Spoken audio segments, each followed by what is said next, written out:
नमस्कार।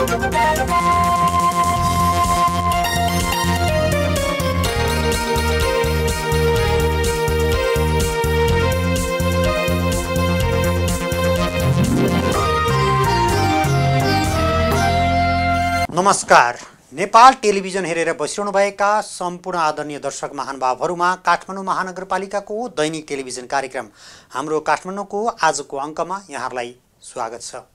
दर्शकबिन कार्यक्रममा हामी काठमाडौँ महानगरपालिकाले लकडाउनका समयमा पनि महानगरवासीको सेवाका लागि काम गरिरहेको छ, कसरी काम गरिरहेको छ भन्ने यहाँहरूलाई जानकारी गराइरहेका छौँ। आजको कार्यक्रममा भने काठमाडौँ महानगरपालिकाले लकडाउन सुरु भएको केही समय पश्चात सुरुवात गरेको राहत वितरण कार्यक्रमलाई अलिकति फरक किसिमले गर्न खोजिरहेको छ। अब महानगरपालिकाले श्रममा आधारित राहत प्याकेज ल्याउने र श्रममै राखेर उहाँहरूलाई विशेष गरी काठमाडौँ महानगरपालिका क्षेत्रभित्र कोही पनि भोकै बस्न नपरोस् भन्नको लागि नयाँ रूपमा राहत कार्यक्रम ल्याउने प्रयास गरेको छ। कसरी महानगरपालिकाले श्रममा आधारित राहत कार्यक्रम ल्याइरहेको छ यो विषयमा तयार पारेको रिपोर्ट आजको कार्यक्रममा सुरुवात गर्नेछौँ।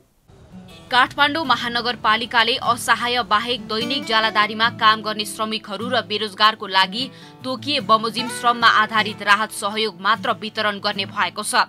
लकडाउनको अवधिमा काठमाडौँमा बसोबास गर्ने कोही पनि भोकै नपरुन् भन्ने उद्देश्यले महानगरले सबै वडाहरू मार्फत राहत वितरणको कार्य सञ्चालन गरिरहेको थियो। तर काठमाडौँमा पनि कोरोना संक्रमितहरू देखिएपछि संक्रमणको जोखिमलाई न्यूनीकरण गर्न महानगरले सामूहिक रूपमा राहत वितरण गर्ने कार्यलाई थाती राख्दै श्रममा आधारित राहत सहयोग मात्र वितरण गर्ने भएको हो।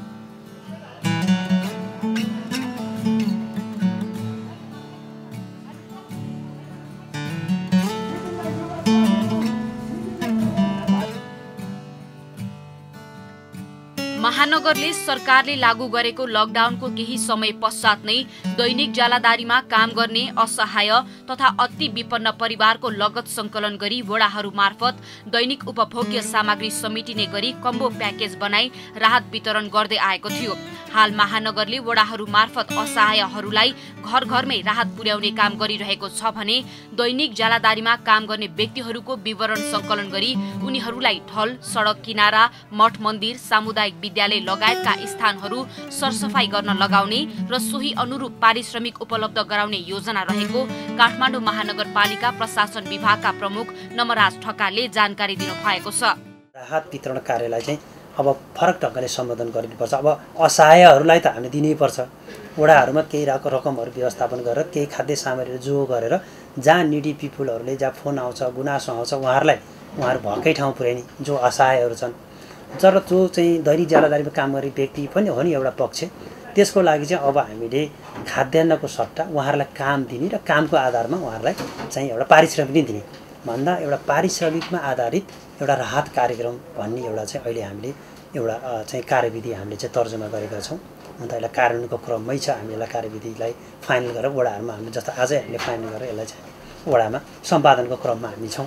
वडामा हामी परिपत्र गर्छौँ र वडाले अब त्यहाँ आएको चाहिँ मूलभूत कुरा भनेको एउटा परिवारलाई अहिले हाम्रो दैनिक अध्यक्ष जनशक्तिकोलाई 700 चान्चुन चाहिँ दैनिक ज्याला रहेछ, ज्याला दर। त्यो ज्याला दरमा एक परिवारलाई 2 दिन हामीले काम दियो भने 1400-1500 पैसा हुन्छ। 1400-1500 भने एक हप्ता एउटा परिवार बाँच्न सक्छ। किन हामीले राहत पनि त्यही 1500-1600कै प्याकेज हामीले दिँदै आएका थियौँ।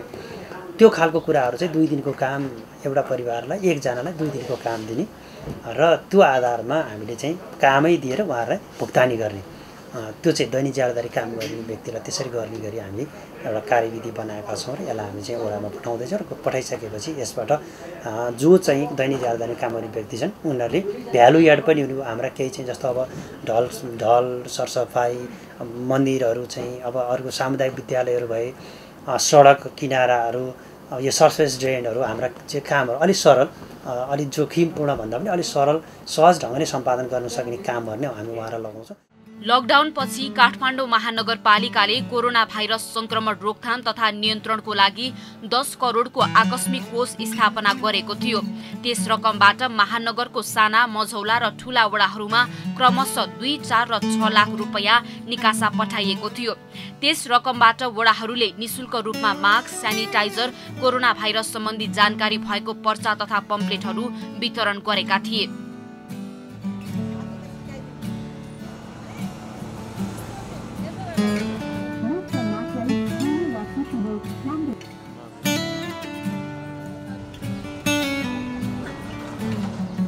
लकडाउनको समय लम्बिँदै गएपछि दैनिक ज्यालादारीमा काम गर्ने व्यक्ति, अति विपन्न परिवार तथा असहायहरूलाई खाद्यान्नको अभाव हुन थालेपछि कोही पनि भोकै नपरुन् भन्ने उद्देश्यले महानगरले वडाहरू मार्फत राहत वितरण गरेको थियो।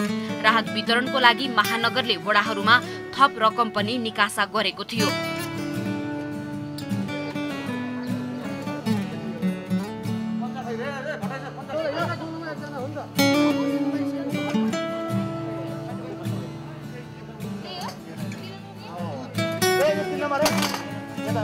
राहत वितरणको लागि काठमाडौँ महानगरले कोभिड-19 सम्बन्धी राहत वितरण मापदण्ड 2076 लागू गरेको थियो भने हालसम्म महानगरले 1 लाख परिवारलाई राहत वितरण गरिसकेको जनाएको छ।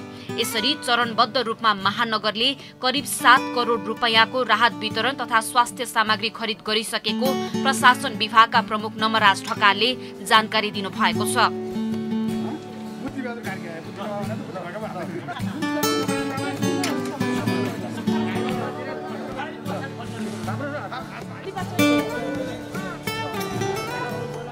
राहत वितरण गर्दा अति विपन्न, असहाय र दैनिक ज्यालादारीमा काम गर्ने मान्छे भनेको र 3 क्याटेगोरी गरेर हामीले वितरण गर्दै गयौँ र अहिले 1 लाखभन्दा बढी चाहिँ परिवारलाई, सङ्ख्याको हिसाबले त 5-6 लाख हुन्छन्, त्योभन्दा बढी परिवारलाई हामीले राहत वितरण गरिसकेका छौँ र खाना खुवाउने हिसाबले पनि वडाबाट आफ्नै बजेटबाट र अब सहयोगदाताको सहयोगहरूबाट पनि यो भइराखेको छ र 2 लाखभन्दा बढी व्यक्तिलाई हामीले खाना खुवाउने काम पनि आफ्नै आन्तरिक स्रोतबाट गरिराखेका छौँ र यो कामहरू चाहिँ अहिले गर्दै जाँदा पछिल्लो समयमा लकडाउन त बढी छ र कतिपय अब 20-22-25 ठाउँमा त विभिन्न सहयोगी हातहरूले पनि, संस्थाहरूले पनि खाना खुवाउने कामहरू गरिरहेका छ र अब यो पछि काठमाडौँमै सङ्क्रमण देखिन थालेपछि अहिले खाना खुवाउने कामहरू चाहिँ रोकिएको छ र रोक्न अनुरोध पनि गरेको छ। त्यसले झन् भिडभाडहरू बढाउने भन्ने हिसाबमा र हामीले वडामा 1 करोड 4 लाख, 1 करोड 4 लाख र पछि 3 करोड 60 लाख गरेर 5 करोड 68 लाख हामीले वडामा यही कोरोना राहत लगायतका यसको रोकथाम र नियन्त्रणलाई हामीले बजेट निकासा गरिसकेका छौँ र केन्द्रमा पनि केही अब सङ्घ संस्थाहरूलाई हामीले केही खाद्य सामग्री उपलब्ध गराउने, स्यानिटाइजर, मास्क लगायतका कामहरू गरेर करिब झन्डै केन्द्रमा पनि 1 करोड जति खर्च भएको अनुमान छ। डिसइन्फेक्सन गर्ने लगायतका कामहरू हामीले क्लोरोक्विनहरू किनेर त्यो कामहरू पनि हामीले गरेका छौँ र त्यो हिसाबले गर्दा हाम्रो चाहिँ झन्डै अहिले 6-7 करोड, अब ठ्याक्क अहिले आँकडा त मसँग छैन, तर 6-7 करोड रकम अहिले खर्च भइसकेको अवस्थाहरू छ। केही समय अगाडि काठमाडौँ उपत्यकाको लकडाउन खुकुलो बनाइएको थियो। सोही अवधिमा अनाधिकृत रूपमा काठमाडौँ उपत्यका प्रवेश गर्नेको संख्या बढेकाले उपत्यकामा कोरोना संक्रमणको जोखिम बढेको भन्दै काठमाडौँ महानगरपालिकाले उपत्यका छिर्ने सम्पूर्ण नाकाहरू सील गर्ने तथा नाकाहरूबाट प्रवेश गर्ने सबैको आरडीटी परीक्षण गर्ने निर्णय गरेको थियो। साथै उपत्यकाका सबै स्थानीय तहले काठमाडौँ प्रवेश गर्ने नाका बन्द गर्न सरकारलाई आग्रह समेत गरेका थिए भने अहिले सरकारले अत्यावश्यक सेवा बाहेकका सम्पूर्णलाई उपत्यका प्रवेशमा रोक लगाइसकेको छ। सो क्षेत्रहरूमा कोरोना परीक्षण गरे पश्चात यदि कसैमा कोरोना पुष्टि भएमा उनीहरूको कन्ट्र्याक्ट ट्रेसिङ गर्नको लागि स्वास्थ्य कर्मीको टोली समेत तैनात अवस्थामा रहेको काठमाडौँ महानगरपालिकाले जनाएको छ।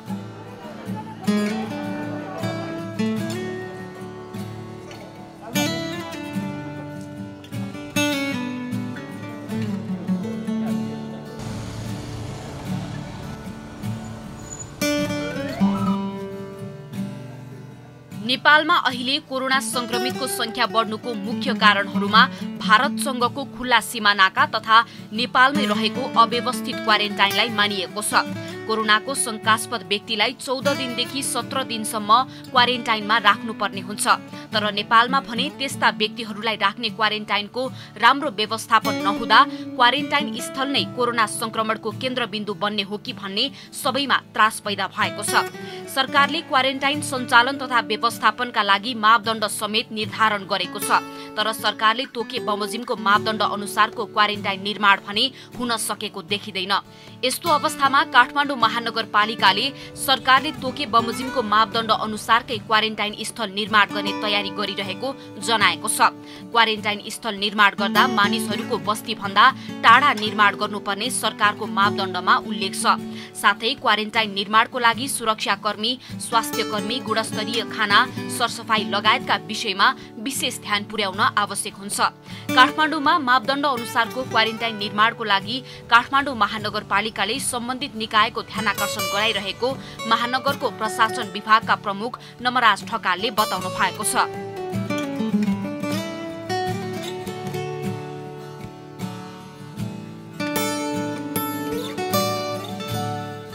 मेयर साहबले पटक पटक भनिराख्नु भएको कुरा क्वारेन्टाइन बनाउन हानथाप नहुनु, होडबाजी नगरौँ। किनभने हिजोको भूकम्प पीडितलाई चाहिँ राखेर पाल राखेको जस्ता राखेर सेड बनाएको जस्तो होइन। यसको त निश्चित मापदण्ड छ। सेक्युरिटी पर्सनलहरू चाहिन्छ, त्यहाँ चाहिँ स्वास्थ्यकर्मीहरू चाहिन्छ, खानाको क्वालिटी चाहिन्छ, त्यहाँको हाइजेनिक कुराहरू, सरसफाइ धेरै कुराहरू व्यवस्थापन गरेपछि मात्रै त्यो क्वारेन्टाइनको स्ट्यान्डर्ड मेन्टेन हुन्छ।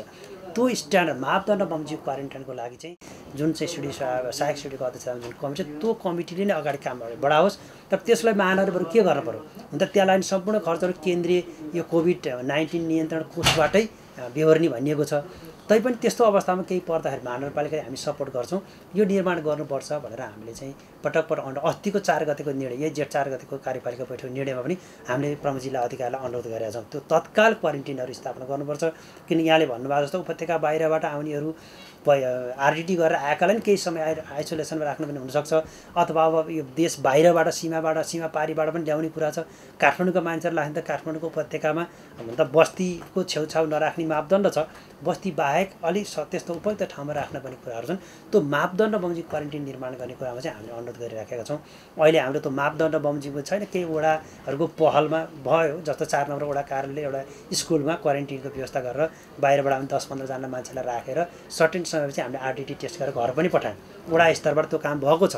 तर केन्द्रीय स्तरबाट गर्ने कुरामा मापदण्ड बमोजिम गर्ने कुरा युनिफर्मिटी र स्ट्यान्डर्ड मेन्टेन गर्न त सम्बन्धित निकायले त्यसलाई पहल गर्दै लिनुपर्छ र हामीले सहजीकरण गर्ने हो। यो कामको लागि चाहिँ हामीले घचघचाइरहेका छौँ र यो चाहिँ अब छिटै केही सङ्ख्यामा यो निर्माण गर्न जरुरी छ। कोरोना भाइरस जस्तो संक्रामक रोग महामारीको रूपमा फैलिरहेको अवस्थामा जनताको भरदैलोको सरकारको रूपमा चिनिने स्थानीय सरकारको भूमिका निकै महत्त्वपूर्ण हुन्छ।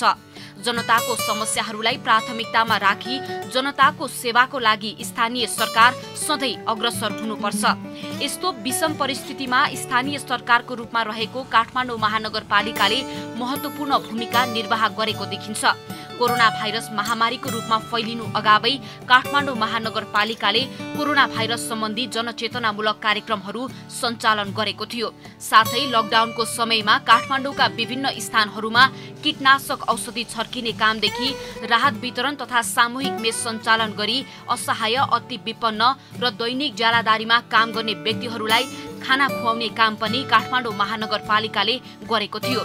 हाल कोरोना संक्रमणको जोखिम बढेकाले महानगरले खाना खुवाउने काम भने रोकेको छ।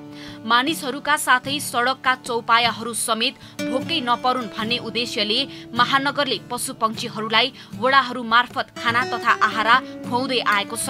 कोरोना भाइरस महामारीको रूपमा फैलिरहेको विषम परिस्थितिमा स्थानीय सरकारको रूपमा रहेको काठमाडौँ महानगरपालिकाले जुन रूपमा आफ्नो भूमिका निर्वाह गरेको छ, त्यसै गरी अन्य नगरपालिकाहरूले पनि आफ्नो भूमिका निर्वाह गर्न आवश्यक रहेको देखिन्छ।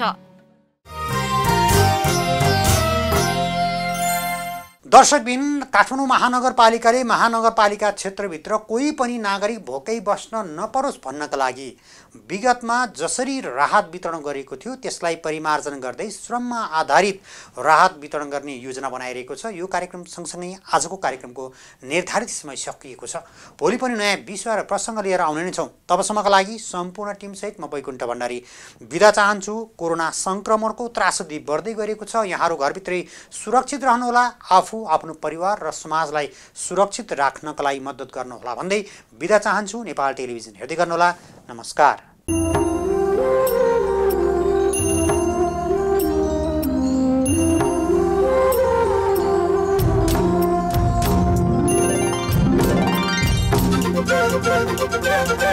Thank you.